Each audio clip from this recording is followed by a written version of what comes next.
Hello, everyone. Welcome back to another episode of Books and Booze, where the opinionated Lushes get to meet some indie authors and have them read a little bit of their work. I'm going to throw it to Dawn so that she can introduce this week's author.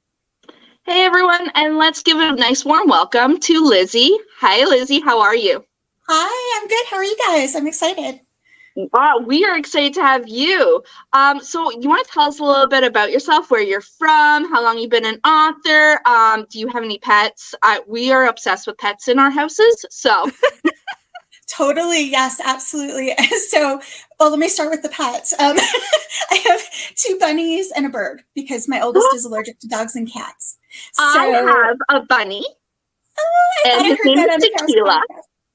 Tequila? Oh my God. That is adorable. And then we recently got 2 gerbils, and their names are Whiskey and Rummy. Oh my God. I love it. And then I have a dog named Mater, as in Mater without the ta. Yeah, I figured. Yep. Yep. And then a bunch of fish, and don't ask me their names. We've had some fish too, and we had a hamster once, but they don't last as long as you want them to, unfortunately. They don't. So, yeah. But I love our buns, our rescues. One of them has 3 legs, but he's adorable. And so their names are Dax and Darcy, and they're really cute. I put a picture on Instagram this morning, so if you guys want to look it up, they're in there. I will look that up. Yeah. I'm obsessed with bunnies. And then, about me, sorry. It's good. I'm originally from Detroit. I live in California. I'm an LA girl for many, many years now. Did a pit stop in Tucson, which I loved. And I have been an author for well over a decade now. I started with YA though, and I've been with a couple different small presses, and then I switched to adult. I was with a small press, and I still do work with them, but this new release that I'm putting out is self-published. And I have a couple of YA that I had previously self-published. So I'm kind of a hybrid author, I guess. Yeah. We love that. Yeah. So it's really cool. It's really fun. And my other side is I'm actually an editor at the small press, and I am a psychic. So I practice that too. Oh, wow. Yeah. You are multifaceted. That's for sure. I can't give anything up. I love it all. Why would we ask you to give any of it up? Like, you should be able to do it all. Yeah. I have 3 kids too. 2 are adults, but they take time. Yeah. Time sucks. Oh, yeah. 100%. I normally lump my kids in with my pets. They're all in one category. Put them all in a kennel. Yeah, exactly. Do you want to talk a little bit about the book you're going to be reading for us today? Sure thing. So I brought it for show and tell. There it is. It's Bitten by Surprise. It's so pretty. I love that cover. Yeah, I love the cover. I love the leg up, like the cartoon leg. Like I just I really like that. I just thought it was really cute, and it kind of was inspired by like Sookie Stackhouse, and I thought they had the cartoonish kind of covers, but there was always something in the background that was a little bit showing me that there's some dark to it too. So that's kind of what I went with. But anyways, yeah, it's a new series for me. It's brand new, and I'm writing the series that I always wanted to write, which is something with a vampire love interest. I've always loved vampires. Way before Twilight, like Lestat was my guy, that got me into it. Lestat. Yes. So, and when I started writing, Twilight was really hot and nobody wanted vampire stuff anymore because all the publishers were saturated with it because they all got greedy and went, give me everything. And then half of it sucked, So, so I couldn't write that and I was sad. And then recently I'm like, well, I could write it now because, I can write it whatever I want to write. Right. So that's what I did. Yeah, that's awesome. Do you have to give any context about like where you're starting? So I'm going to read the prologue, which is, decent. And it is, so you'll find out a little about it, but it's basically a world where all the different supernatural creatures exist. The main character that we're in her viewpoint is she is a psychic, but not like me. She actually has like powers that she can do stuff in real life and, as well as getting like information from people. So, and of course it's like enemies to lovers because she hates vampires. So you'll find out more about that. But, and then of course her boss ends up being a really hot vampire. But, Ooh. so I told you the important stuff, not about the plot, but Yeah, no, if you want the plot, you have to buy the book. That's just that's right. Damn it. Well, I'm gonna introduce the drinking words so that we're prepared. So the drinking words are vampire. It says vampire or any version thereof. What is that like? Well, it depends how much you want to drink. So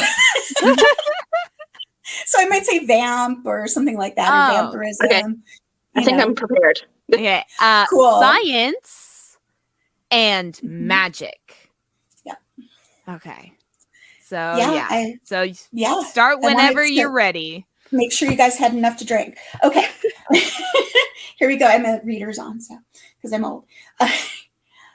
Being psychic should have meant I'd learned to trust my intuition, but in my defense, I'd been preoccupied with excitement about the promising results I'd gotten overnight from the lab.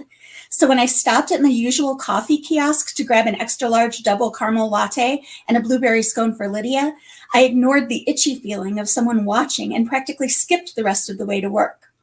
"Good morning, Dr. DeVoe," my one employee said as I slipped inside the old house doubling as my laboratory. Lydia's eyes dropped to the bag holding her scone, and I grinned. She refused to call me Char because she knew it bugged me for her to be so formal. So I magnanimously ignored it. Nothing was going to get me down, not when my life's work could be ready for actual testing on real live, or unalive as the case may be, subjects. "Good morning, Lydia. Fuel for the day? You ready?" I handed her the bag as she stood to greet me, her white lab coat hanging askew over her faux leather pants and crop top. I didn't have a dress code. In fact, I thought her goth look was adorable, but the coat was part of the general protection I insisted on. She'd been ready and waiting as always, and we entered the actual lab area. "I take it you saw the results too?" she asked, dark eyes shining in the blackened circle of eyeliner she wore. "I may or may not have squeaked when I read the numbers. This could be it." I bounced a little, waggling my eyebrows. She was only a few years younger than me, and I was barely finished with my PhD, but she felt like a kid. She was my Watson, my Renfield, my Robin, and despite our aesthetic differences, she shared my belief that science and magic were siblings and not opposites. She waved me to the basement door, made of heavy iron as a fade deterrent, and pressed a hand to the smooth black pad beside it. It beeped and flashed green in response before popping the door open for us. The wards I'd paid to have installed fell with a whoosh as well. We hurried down the steps and I relaxed the instant I hit the bottom. This was home. This was my happy place, surrounded by the whirring of machinery, the almost medicinal scent of cleanser, and the safety and security of shiny metal and flashing lights. A psychic born from a family of witches, I found technology and science as fascinating as regular humans found magic and spells. I'd inherited that from my father, and he was the reason I did what I did. The moment he'd left, exactly 18 years, 7 months, and 4 days ago, I devoted my life to the search for a cure. If it had been available to him, he'd still be with us. He wouldn't have left for our own safety, and he could have continued his work with genetic cloning that he'd loved so much. Gulping some caffeine, I strode immediately to the glass enclosure holding the 2 physical samples of GDK5, the newest iteration of what would be the biggest discovery since the permanent portal spell that let us slip from place to place across the globe. Maybe this was bigger. Just imagining a world without vampires and werewolves sent my heart racing. Well, unless someone actually wanted to be one, I silently laughed at the thought. Hell, I'd give up the psychic thing if I could. It surfaced at the most inconvenient times, and I didn't love having the abilities. I'd been taught long ago by my parents not to let anyone know the true extent, lest I end up in a glass enclosure like my syringe and test tube, the obvious difference being that GDK5 was an inanimate subject and not a person. I tucked the stray auburn strand that always slid from my ponytail back behind my ear and tugged on my goggles and gloves. The results are undeniable. Across the room, Lydia squeaked and clicked at her keyboard as she continued. The simulations all show the elimination or suppression of the infected genes. Magical infections bonded to genes, So my goal was to find a way to pry them off and reset the DNA to its natural state. This was the 5th version of my vaccine, and maybe the one I'd been waiting for. My professors had laughed at me, the ones aware of soups that I could actually talk to. They had all shaken their heads and told me my career was too promising to waste. It was like a rehearsed speech and had gotten to the point that I'd mouthed the words with them when they looked away. I just bided my time until graduation and kept my own lab secret and safe. We'd see who left when I was done. What's the next step, boss? Lydia asked. I'm going to run a few more simulations just to see what it would do for shifters, the ones who are infected, not born, I clarified. Then we write a proposal for SHADE to get approval for testing. SHADE was the unfortunately named Supernatural Handling Agency Equity Division, and the closest thing Supes had to a governing body. And they were shady, but at least they existed. A couple hundred years ago, things had been a bigger mess. Bureaucracy was bureaucracy, but it created some protection, I supposed. I can't wait to test it, Lydia said. Her enthusiasm made me grin, right before she screamed.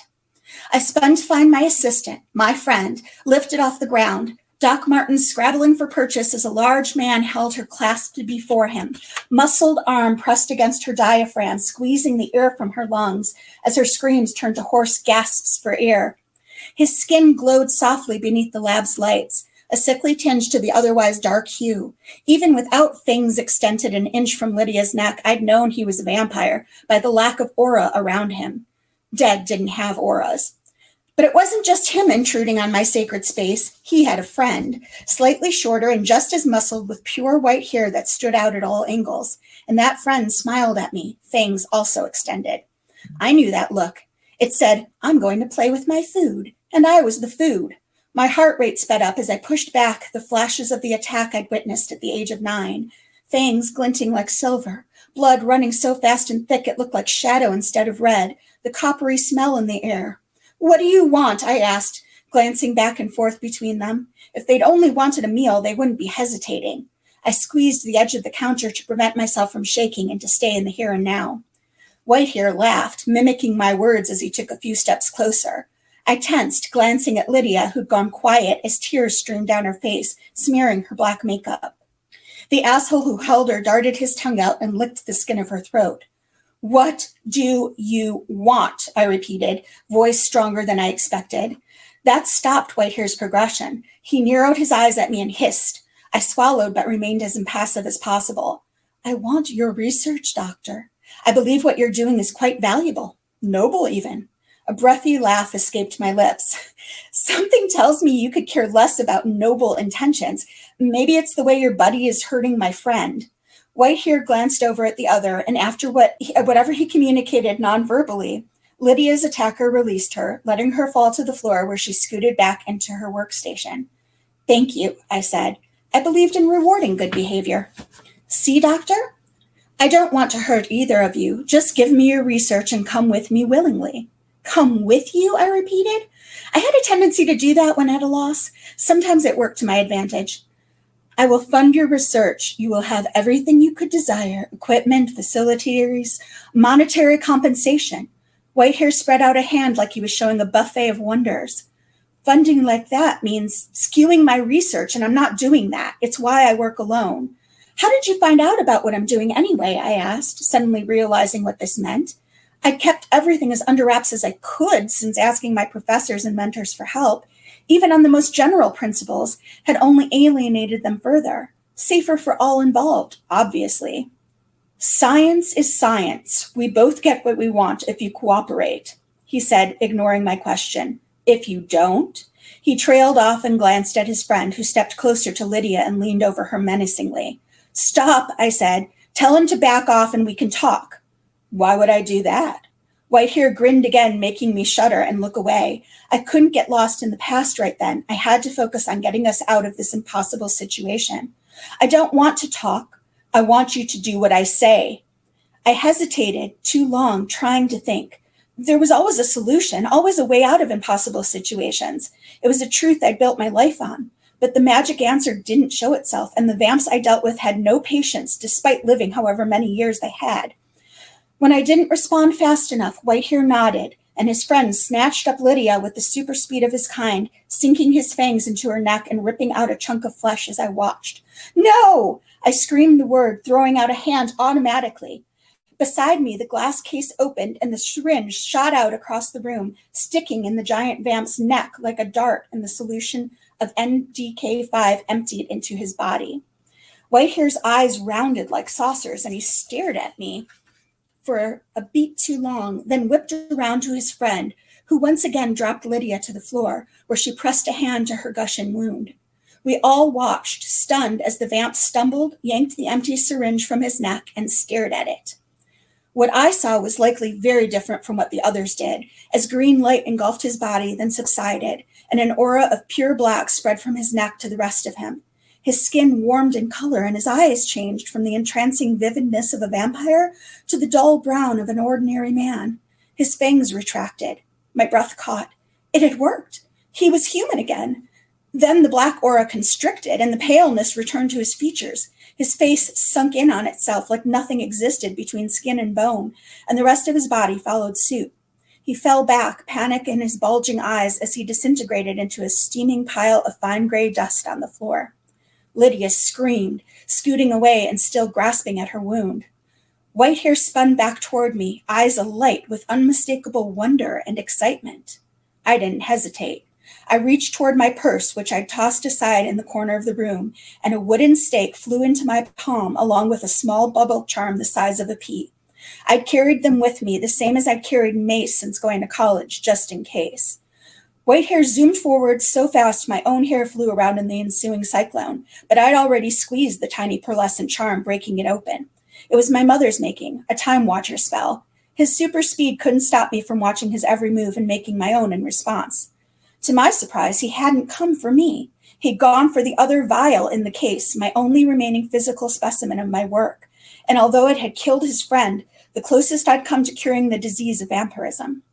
It was already in his hand by the time it registered, and he turned to look at me, his visage shivering in and out of focus as the spell worked. Until we meet again, Doctor. He nodded, bashed a stony fist into the equipment at his side, and pulled out a charm of his own from his pocket. The sphere glowed such a bright neon orange that I squinted in response. No. A fireball. That shit burned through anything in its way. I screamed as my data went up in flames, flinging myself toward a disaster I could do nothing about. I lacked my mother's and sister's magic, and the best I could do was use my telekinesis to call a fire extinguisher, but it wouldn't work on magic flames. My brain finally kicked in, and I spun to grab Lydia and get her out of there. All that was left was the pile of smoking ash that had been a vamp, an empty syringe, and a garnet smear of too much blood. He'd taken Lydia and GDK5, and I was left with runes. That was really good. Like, you have a very good way of like I could picture it like a movie in my head. Yeah. You know?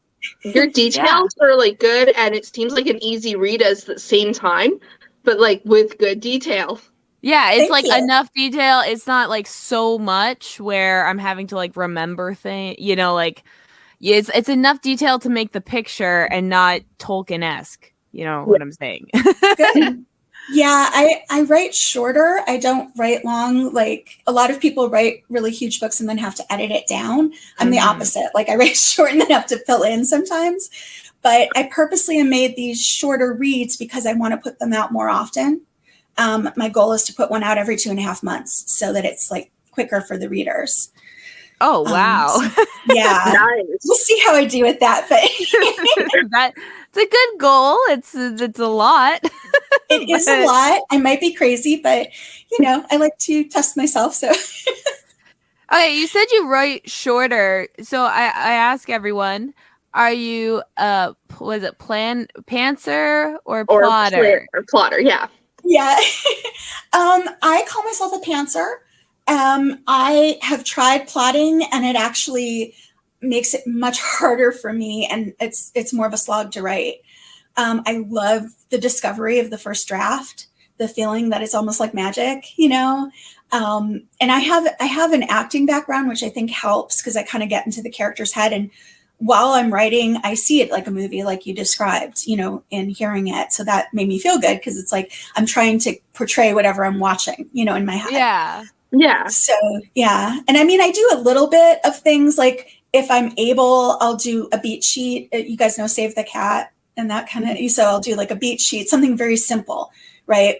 Or I'll write the tentative back cover copy, which probably will change, but that gives you an idea kind of where you're going. So I try to do that. I don't always succeed. You said you did acting and writing, obviously. Have you ever considered doing screenplay writing?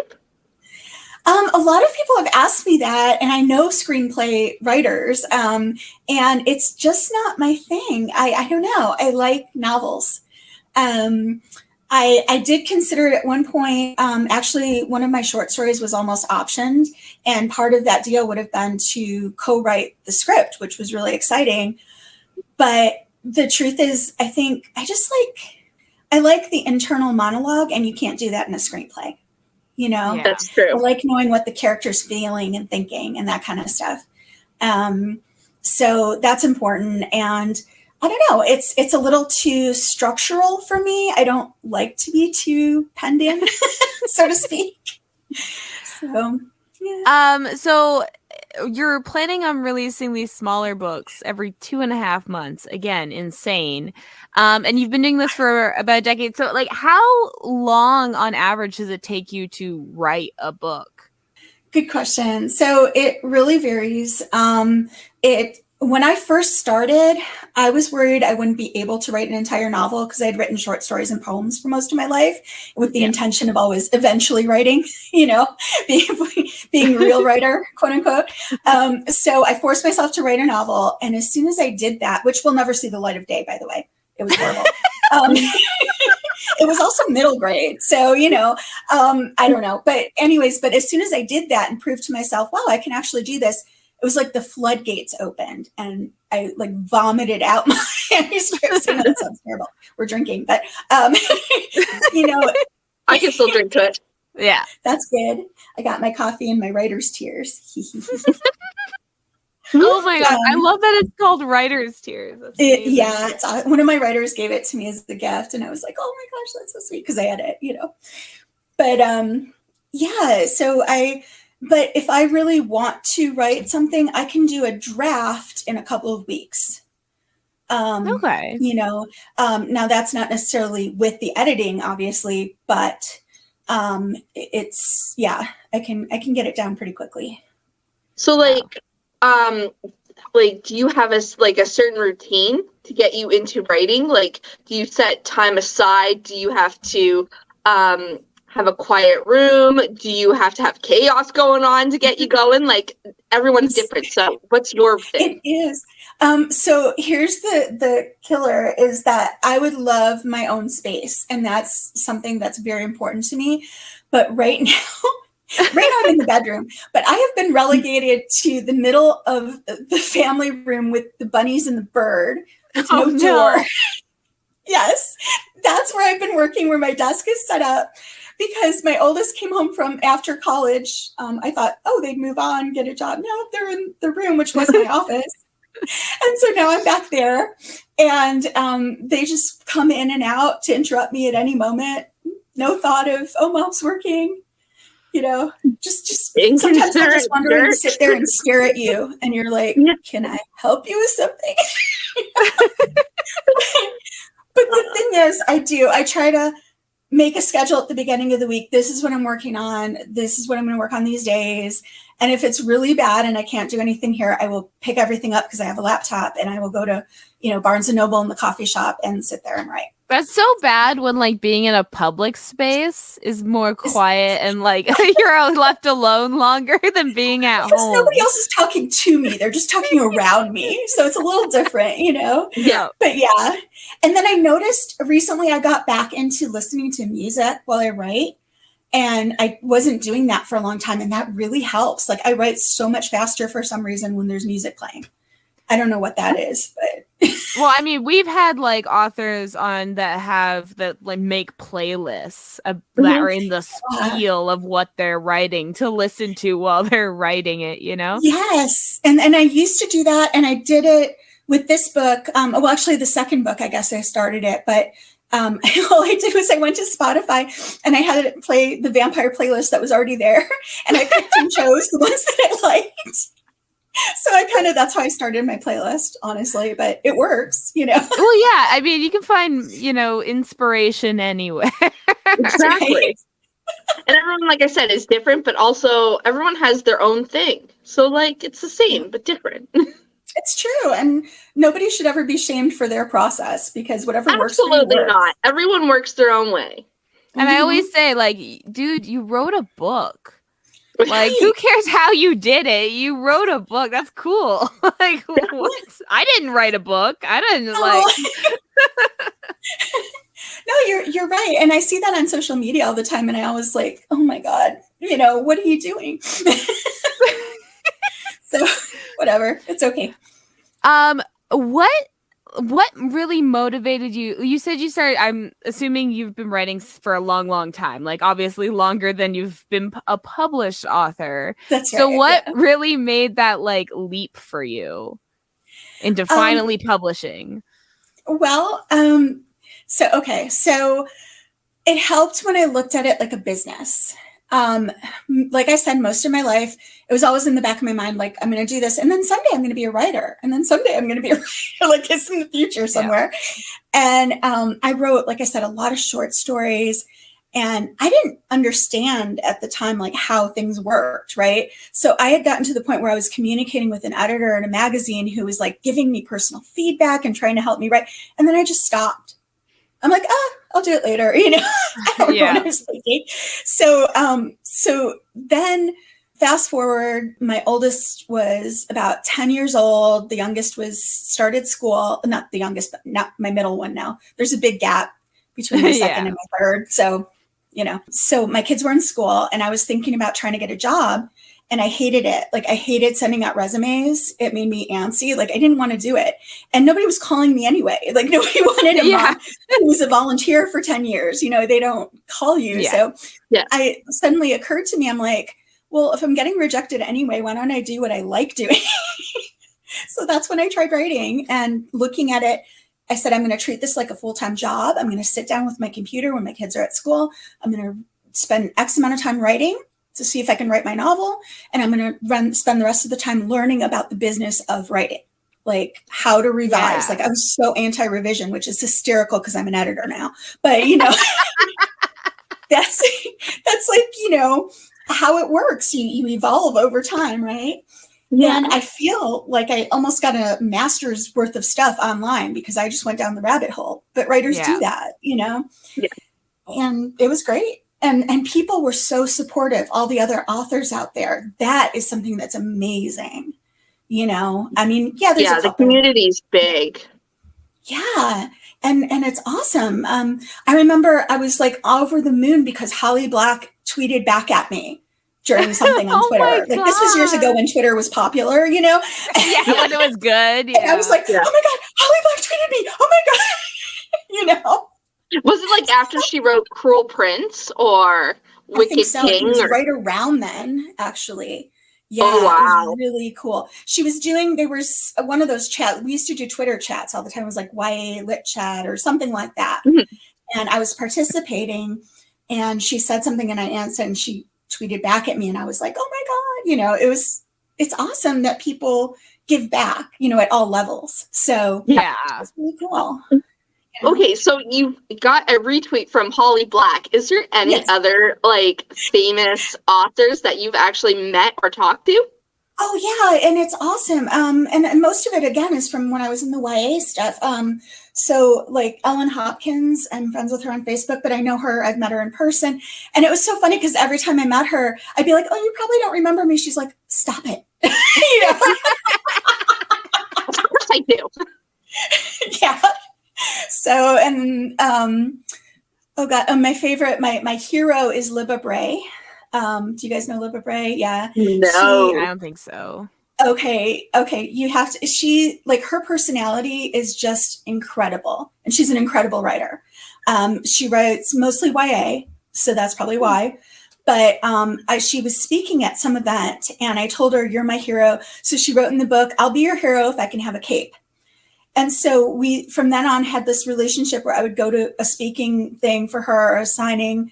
Like I went to, I think it was an SCBWI conference, and she was doing her breakout session, but I had I had paid for an editing, on my manuscript or something. And I literally looked at the woman there who was also famous, and I was like, I'm missing Libba Bray for you. It was awful. But she was so funny, and she would come.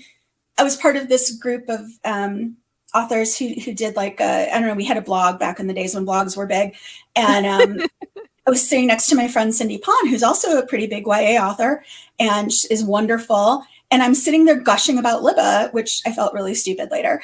But then Libba was standing behind us at the buffet, and I turned around, she goes, I hear you're a diva. And then we started talking. It was awesome. I mean, it was just the best moment. So she signed the book to the diva and, all this stuff. Anyway, it just went on. So when I had a kid, she would hold the kid at the signing. And so it just became a thing. Yeah. So I guess I'm her stalker. I don't know, but I haven't done that in years, but no, but it sounds there, I mean, I feel like having a community like that must be motivating as well. Because it's Absolutely. Writers helping writers a lot. I see on Book Talk, Author Very Talk. much. And I try to do that. I try to give back to people starting out, too.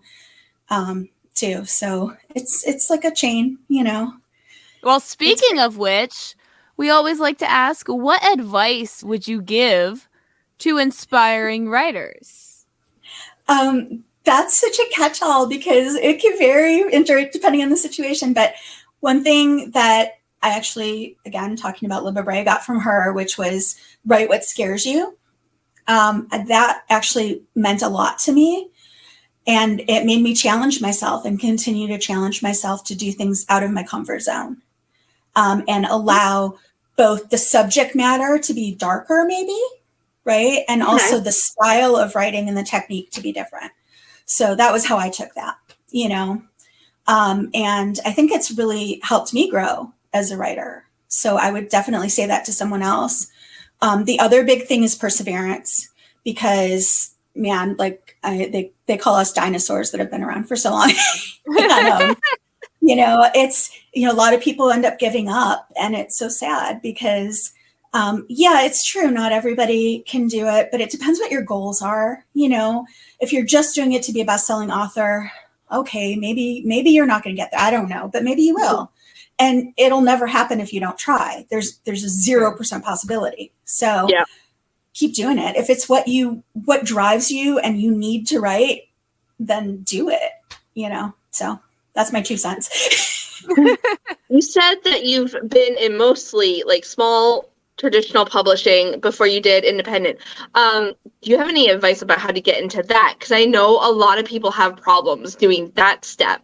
Though, I mean, I prefer indie authors than traditional publishing. But I know there's some people that are going to ask. That's okay. Sure. Yeah. I mean, I've seen both sides. And now that I'm on the editing side at my house, it's very interesting, to learn different things. The thing I love about that house is that they're very transparent, and it was started by authors for authors. So I felt comfortable with it. I don't think if HarperCollins called me and offered me a job, I would not take it because I'd be like, nah, I'd rather write, Well, they had a huge problem recently, right? Weren't they on strike? Their editors they did. I picked them. It was a poor choice in my part. To as an example. But I mean, just in general, but yes, they did. And I think, I mean, I've seen it. I've had 2 agents. We split amicably, but for me, I mean, everybody's different, but for me, it's everything I ever got, I pretty much started it on my own. Yes, they're really good at, negotiating, and some agents are great, but some agents aren't. And it's almost like a crapshoot, and that's scary to me. And it's also disheartening to keep getting rejections. I get that. It hurts me when I have to reject somebody, but I try to be nice about it, but it's, just keep trying, figure out how to do a query letter. That's really important. Make sure, like the biggest thing I see is people not doing any research whatsoever on who they're sending it to. So like I will get queries from people that say, I'm looking for representation for my novel. And I'm like, I'm an editor, not an agent. I'm not going to represent you. I'm going to publish you, you know? Yeah. So be careful. It's just a little tweak in your letter, you know, can make a big difference. It's just the wording. Like you need, like same with resumes, right? You have to think about how you're going to, Exactly. And it goes a long way. And I mean, like, I can't publish YA at my house, and yet I get hundreds of YA queries. Aww. I'm like, it could be the best book in the world. I can't help you, you know? Yeah. So look at the person that you're querying, make sure you do the research. What do they take? What are they looking for? That kind of stuff. So that's what I would say.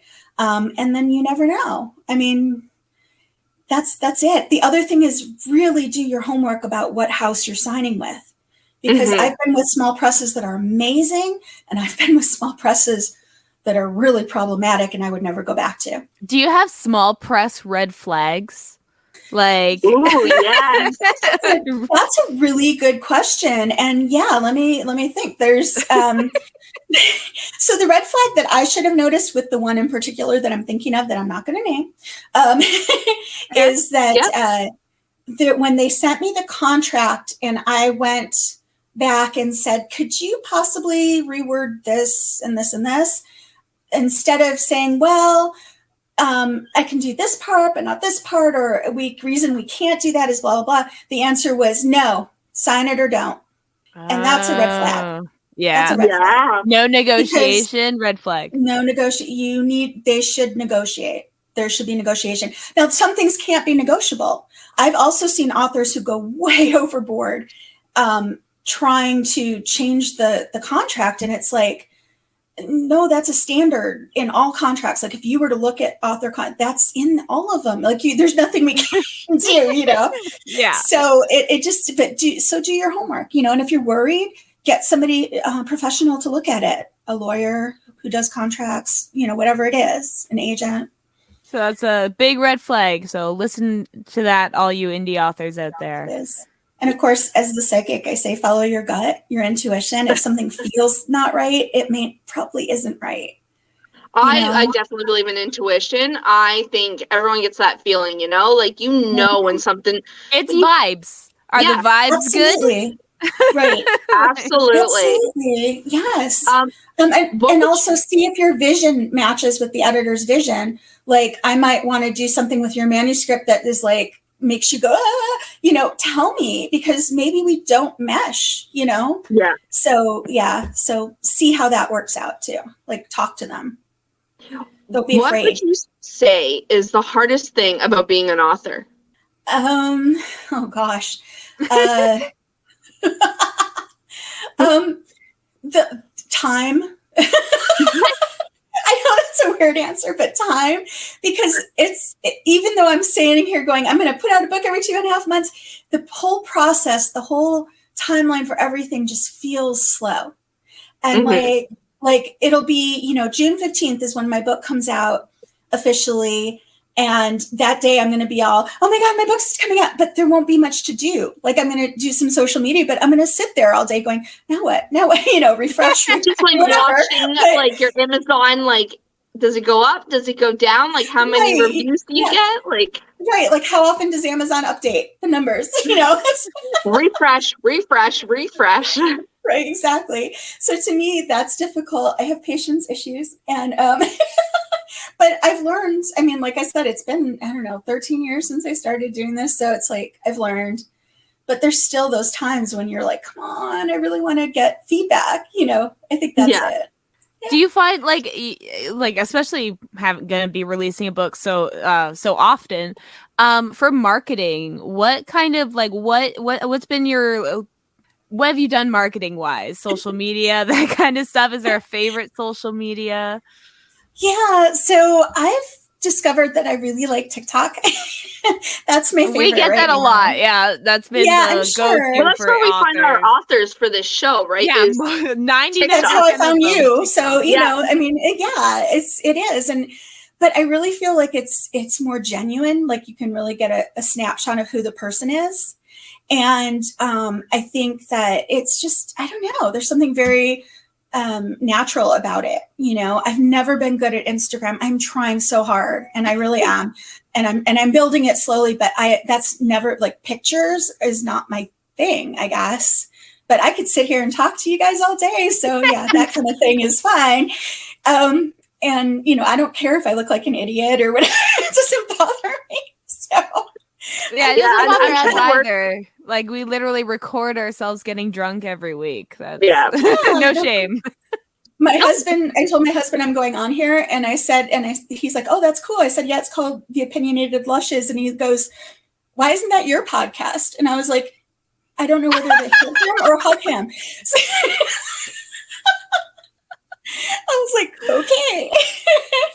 Sorry. He called you a lush. Yeah, no. Do you have ARC teams, beta readers, alpha readers, anything like that? I do. I always believe somebody else's eyes have to be on the manuscript. So my particular beta readers are other authors and editors that I have known for a long time, and we trust each other and kind of send each other the books. But I also have an ARC team, which I have been building, and we have our own Discord channel that I set up. And it's called Lizzy's Lair, just like my Facebook group. And I have Gayle's groupies, which I don't know if they like that or not, but but I try to do like fun stuff for them and just peek in and give them sneak peeks, do contests, you know, that kind of stuff. And it's a lot of fun. I really like it. There is a sign up on my link tree if anybody's interested in signing up. And then I am trying, for the first time with this book, I'm trying the PR boxes. So I'm putting them together now. They're a lot harder to like all put together because I'm doing 50 of them. So oh wow. Oh my God. Yeah. I don't know. Like I said, I might be crazy, but I got to try everything at least once. So I feel like you just think big. You just like, you know, this is just like a bigger home, right? Like, yeah. I mean, one of my favorite sayings is, and I'm going to screw it up too, but if you shoot for the moon, because if you miss, you'll land among the stars. Yeah. Oh, I love that saying. So yeah. I've received a few PR boxes, and they're all different. Every single one, they are unique, and I love when they fit with the book. Mm-hmm. That is just, and they get like really creative. Yeah. I love it. I love PR boxes. I'm hoping that that's how mine are going to be, that they're going to get the relationship. Once you read the book, you'll see why I put different things in there, you know. So, like inside jokes, but it's like inside. Yeah, so like I'm putting in a bath bomb that smells like Julian, the vampire, the main character, and it says Julian's bath bomb, and there's stuff like that. So that's so creative, though. What's that? That's so creative, though. We should make an opinionated Lushes bath bomb. What do we smell like, Dawn? Cool. I don't know. Whiskey, like whiskey. Yeah, alcohol. Absolutely. Just rosé wine, like whatever. There you go. Like sparkling champagne. That's a scent, isn't it? Probably mimosa. It is. Yeah. It is. When I was looking for bergamot, which was much harder to find than I expected, I would have written it differently in the book. I saw lots of champagne ones and roses and stuff like that. But of course, you know, I don't know how I'd feel about the guy smelling like roses. I don't know. Yeah, you need more of a woodsy, like manly scent, I guess. Masculine, whatever. You say like you work as a psychic as well. Mm-hmm. Do you find? I mean, you read the prologue, and she's psychic, but like, do you use that a lot in your books? Do you find? No, actually, this is the first time really that I can think of. Sometimes I'll put a little bit of spirituality in it, like in a theme or something, but not like a direct like wham. But the only reason I did that, I had some people like bug me about it. They're like, why don't you write a book about a psychic? And I'm like, okay, but you have to understand my books aren't about me at all. Like I'm not in there. I'm not the character. Yeah. And as you saw, I'm like, I don't have telekinesis. I can't shoot a a thing at a vampire, but I mean, that would be super cool. Well, now I'm disappointed. Right? I thought this was a non-fiction. Well, interview's over now. I'm just gonna finish my drink. Ruined by telekinesis again. But but I mean, there's some things like she can see auras and I see auras, and I put the same kind of, like when she talks about what the colors mean to her, that's what they mean to me. So yeah. What aura do I have? Well, I don't know if you can see it through like digital. My blue, like automatically it's blue. Like, woman, do you not see your background? I know, and it's easier to see against a lighter background, but I will tell you, because I've done this for a while, yours is actually, there's some white, there's some purple, and there's some green in yours. And what I would say is that you actually have some spiritual connection. That means to me that you actually are quite sensitive. And you probably, I'm going to guess you've had experiences before, but maybe you kind of talk them away, Probably. Yeah, no, I would kind of agree with that one, actually. Mm-hmm. Yeah, such a surprise that I got it right. No, I'm just kidding. Wait, maybe I am psychic. Like that. And I do that. Funny, because purple is one of my favorite colors. So when you mentioned purple, I was like, I like purple that. Purple is associated, like if you do chakras, purple is associated like third eye area. So that's like sight and intuition and understanding things kind of. So yeah. So that's how I equate them. Different people see different colors and they can mean something different to each person that's reading it, but mine associate with the chakras, and like to the point now where it's like specific shades mean specific things, so. Oh, that's cool.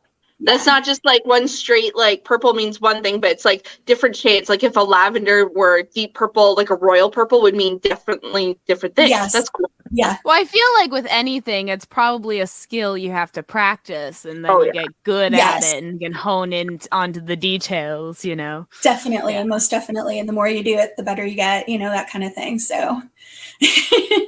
Yeah, that's awesome. That was cool. Yeah. I would agree with that reading, and I'm not even done. And before we finish out, I do have a question I always ask Dawn. Dawn, did you write today? It's like I was waiting for it. Like, when you were asking, I was like, oh shit, she's gonna ask me, and then you didn't. I was like, oh, maybe I'm gonna get away with it. No. I did not write today. See, I normally write, but like Caleb's been home, my son, my youngest. He's ASD, he's 6. He's a handful. Today, my dear son, who's nonverbal, also said, "Holy shit" to me. And I was good for him. I know. And it was clear as day. He was like, "Holy shit." And I was like, hey, yeah, you hear that. It's words. That's awesome. I'm also an ASD mom, so we cheer for the randomest things. But hey, like I said, bars on the floor. My parenting definitely different from my first. I'm just like, I will accept anything at this point. Like, okay, you know what? You know what? Caleb gave you the pass. I'm gonna forget that you didn't write today. Don't worry about it. Yeah, just remember, don't give up. Keep persevering. So I am trying. It's not as easy as everyone likes. Like, I thought it was going to be easy. I read a lot. That was another thing. Another thing why I didn't write recently is because a couple of the books I was anticipating for like a whole year just came out, and I was all like, no, I need to read. I need to, And then they came out, and now I'm like, oh, I'm in a book hangover. I can't write in a book hangover. That's just a whole other thing. I'm fixated on this book I just read, and I mean fixated. This was an intense read, worlds upon worlds attaching to each other, and I'm like trying to play detective. It's just now I can't write because I'm all like trying to figure this out. Gotta empty your brain. Get drunk. I do. Yeah, I'm working on it. I love that drink. What's in there? That's what I want to know. It is spiked apple cider. It's from Black Fly. I don't know if you guys get that there. I'm in Canada, and our local alcohol store, LCBO, they carry like like you guys have. But Coolers yeah, it's and called stuff, yeah, it's like in a box with like a tap, and I can just press it. It's in my Oh, that's fridge, cool. and I just like put the cup under it, and I'm just like, Yeah, it's like boxed wine, but they're yeah. coolers, like Yeah, mixed that's neat. drinks and stuff. And Yeah. I think it's rum. I think it's rum that's mixed in with the Ooh. apple cider. I like Black rum. is normally like vodka or tequila. This one's rum. They're branching out. They are. Yes. So Lizzy, if you want to plug in anything, your socials, we have your website scrolling in the video, but anything you want to plug, this is your opportunity to do so. Okay. Well, you can find any of my social media links and stuff in my link tree. So it's linktree/Lizzy Gayle. It's really easy. So, that's pretty much it. And then, you can hunt me down there just about anywhere. Like I said, I have a Facebook group. I have Instagram. TikTok is what I spend more time on, but, I'm trying. So, but I have my website, got, Amazon author page, Goodreads, BookBub, the whole thing. So trying to all grow of it under Lizzy Gayle. Under Lizzy Gayle, which is my pen name. My YA stuff is not under that name, so you're not going to find it. Though there is a link if you look for it on my website, so you can go hunt it down if you really want to. Perfect. Well, thank you so much for coming on. This was awesome. For having me. It was a pleasure really having you. Honestly, it was great. I loved it. Thank you so much. No, it was wonderful. It was so much fun. I love you guys. I love you too. We love you. One of us. One of us. Okay, thank you everyone for listening. Make sure to check out all of Lizzy Gayle's stuff. All the links will be in the description below. And we will see you next week with another author. Bye. Good night. Bye.